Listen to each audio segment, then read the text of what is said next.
Hello there, it's Year 12 Discrete Maths for further maths on the OCR and other boards too, I'm sure. But we're going to look today at exercise 4a, which is the least weight path between 2 points. And this is often referred to as Dijkstra's algorithm. This is Mr. Dijkstra. The mere fact that it's a colour photo of him always gives a sign that it's relatively recent maths. A lot of discrete maths is relatively recent. Well, let's have a look at this anyway, and we'll see what Dijkstra's algorithm is all around. And now, first of all, I suppose this highlights what this is about. Now, I've got here, my college is in St Helens, so I'm trying to find a way from St Helens to London. And I want you to, probably best if you pause the video, but what I want you to do is find me a route from St Helens to London in the shortest distance possible, or shortest time possible, it says. Now, it's of a coach company, so it's by definition a very dodgy coach company, because some of the times involved are a bit obscure, but nevertheless, have a go at this and see if you can find the shortest route possible. It might surprise you.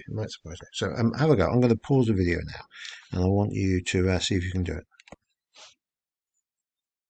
Okay, I have paused it. Now, one thing that I always find when I do this with my students is they are often surprised about the route this eventually takes.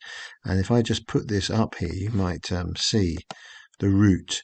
Well, I reckon the shortest time was in 25 minutes or hours or days, whatever the units are. I haven't specified what they are.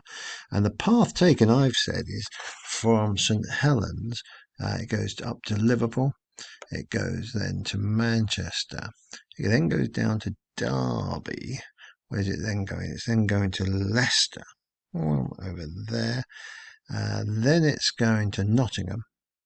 And then it's going to, Leeds. I nearly went wrong there. Then it's going to Hull, and then eventually to London. And if you think you can get a better one than that, you've done well. I think that's the shortest possible route. Of course, it's not the most direct route, but I suppose what this is me highlighting to you that I can set up any potential problem for you, and I can make it be more obscure than you'd reasonably expect it to be. And therefore, we need the best possible algorithm to be able to find that and be certain that it's the shortest route, shortest time, whatever. And that's what I'm going to look at today. And this method is called Dijkstra's algorithm. And again, I've got just again you can see where this is where I work, and what I'm suggesting that if you was to catch the train and go via various points around the town, you'd eventually get to my college. So now, look, how do we do this? Now, Dijkstra's algorithm says wherever you start off by putting a 1 in there and a 0 to say that we are no distance from it.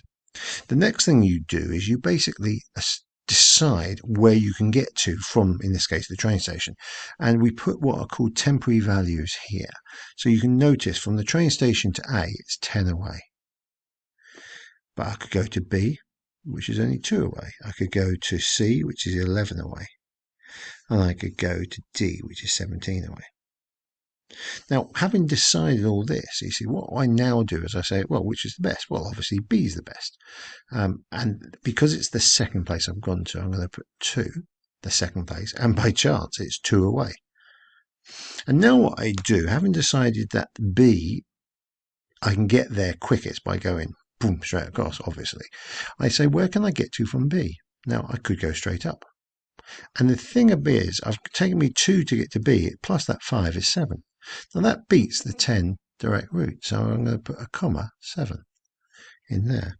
I could, of course, go straight down as well, so 2 and 4 make 6, and that beats the 11, so comma 6. Where else? I could go to F. Now, that's the first time I've been to F, so 2 and 5 make 7 as well. And then I say, of these 4 different places I've been to, which is the shortest? And actually, 2 of them, no, actually, this one, 6. I thought well, 7 is going to win, but it's 6 is going to win. 11 I ignore now. So this is 1, 2. This is the third place I've been to, and it's 6 away. So where can I go to from C? Well, I could go straight up.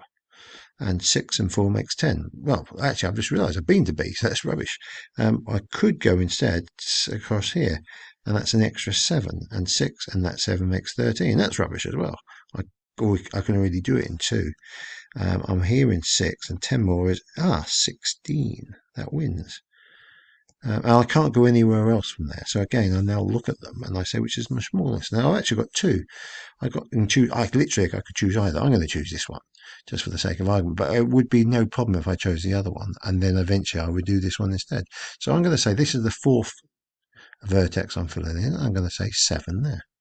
Okay, where can I go to from A? Well, I've already been there, so the only place I can go to is E. And 2 more on the 7, and the 2 makes 9.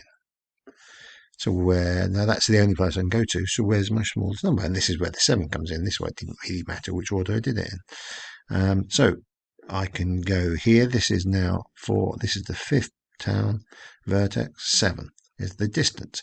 Where can I go to from here? Well, I could go straight up. That would be 7 and 1 is 8. That beats the 9. I could go here. That's 11. That's 7 and 11 is 18. I could go, what's 32? It's a huge number. 7, and that goes 39. Or I could go straight down. That's 6 and 7 is 13. Which is my smallest number? Well, I reckon 8 is my smallest number. I can't see a better one. So 8. Okay, so that was 5. This is 6. And I say the same question. Where can I go to from here? Well, the only place I can go straight across. 8 and 15 is 23. And then I'll say, which is my smallest number? My smallest number is 13. Okay. That was the 6th one. This is my 7th one. 7 and 13. And I can go only one place across here. 13 and 3 make 16, which is my smallest number. Well, I've got 2 16s. Well, I'll fill this one in. I could do either, so I'm going to again do this one. This is the 8th one, and it's 16. As it happens, I can't go anywhere else from there, so that's rubbish. This one is the 9th one then, which is also 16. And where can I go to from here? Well, I can go places, but that's good. So 7 on that goes 23. And 15 and 16 is 31. Now remember, I want to go over there, so that's good that I eventually got there. But there's other places I can go first. So that's the smallest number from here. I think it's the 18. And that gets a 10 and 18. And we're getting close to finishing this. Now, where can I go to from here? Well, I could go up. That'd be 38. Rubbish. I could go down here. 18 and that's still 31. So no different. I could go down 18 and, well, that would be more than 23. So that's it, done. I've got another tie. I've got loads of ties on this. I'm going to have to change this so I don't have so many ties. But you can see what's going on. So what's my lowest? Got a choice. I'll pick this one. So that was my 10th. So this is my 11th one, and that's 23. And where can I go to from here? That's 9. So that's 32. That's bigger.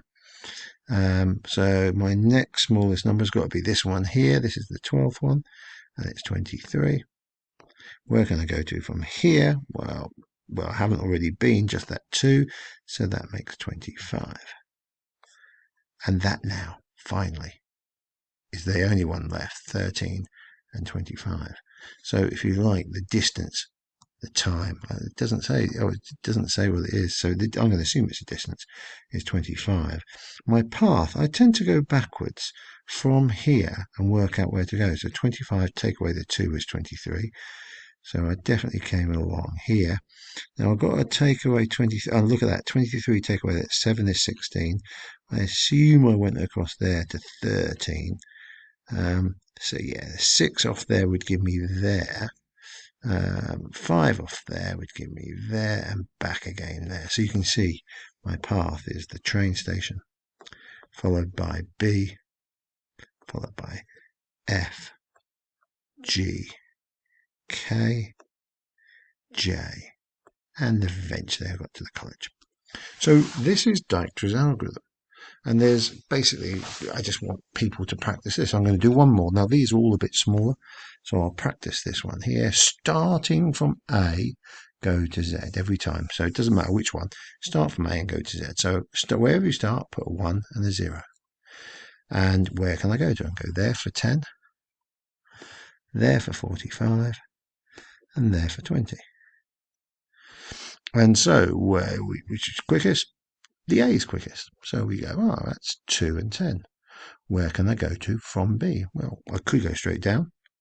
And straight down is 10 and 15 is 25. So that's winning. Or go straight across, and 10 and 20, 20 and 50 even is 60. And which one's the best? Well, 20 down here is the best. So that gets a 3 and 20. Where can I go to from here? Well, I could go straight up, but that would be 60, and that doesn't to beat 25. Or I could, for the first time, get to Z. 20 and 50 is 70. Okay, which is the lowest number? Obviously, D is the lowest number here, 4 and 25. Where can I go to from D? Well, I've already been there, but it's just these two. So 25 and 25 is 50, and that beats that one. And 25 and 45 is 70 again. Doesn't beat that one. Okay, so this is my next lowest number. That's 5 and 50. And I can only go one place from here. That's 55 then. Here, the 50 plus the 5. And that's therefore 6. And it's 55. So distance here. Distance is 55 by definition. And the path that I'm going to take to do that, let's go work backwards again. Well, 55 take away, you often remember which way you've just done that. So that's that way. I've got to get, well, it's obviously not that 50. It's there. Take away the 15 there. Take away the 10 there. So what is it? It's A, B, D, C, Z. And that's my path. So I want you to have a practice at number 2 here. And then at the end, I'll just put up the answers so you can see them very clearly. So you might want to draw that and pause it out. And then I think I've got a couple more. There's 3 and 4. Again, I would recommend you pause and do those. And what I'll do is I'll ping up the answers just so you can see at the end. So anyway, I hope you did stop the video and have a look. So these are my answers for question 2. And I thought it was a fairly straightforward one. There weren't many options available at any one time. So just check this is the key thing. All the numbers need to be there and right. So these temporary values may seem unimportant to you. But if you, for instance, haven't written 1917 and just wrote 17, you will lose marks. You're expected to write the correct temporary values. Because if you like, it's an indication that you have used the correct algorithm. And the algorithm is Dijkstra's algorithm. If you don't use Dijkstra's algorithm, you're going to lose marks. So again, notice here ended up being 39, and that's my route according to me. And then 3 and 4. Now, I thought both these were a bit more interesting, to be honest. So question 3, I thought it was interesting because I thought it was going to end up being one where I got left one stranded somewhere, and it turned out not to be. The best route was straight over the top. Whereas question 4 did end up, notice this one over here, I've not even filled in these boxes. And that's essentially because in going round, my next best one was Z here, 729, as it turned out. And that beats 34. Now, I don't need to go back to E. I don't need to go to E. So my best route here was simply A, B, C, D, straight to Z. And I never, ever really cared about E, as it turned out. Now, a couple of last-minute things to mention, and I'm not going to do these necessarily now, but just notice you might not get the standard algorithm, the standard idea that you're going from one point to another. It might be, for instance, that you are doing something else, and it says here, Jess lives at A and works at E. So here, the graph shows the roads connecting A and E with distances in miles. I think it's meant to say on her way home from work one day, Jess needs to stop at the post office. So you can see it's a slightly different problem in as much that I'm going from A to C and I'm finding the best route from there, and then I'm going from C to E to find the best route there because I have to go via that point. So that's one thing to think about. And then you've got alternatives, and you'll notice here it says Mrs. Prim lives at H. She needs to and she wants to know which of 3 friends, if she's in an emergency, would get to her first. So she's got friends at, I think it says A, B, and C.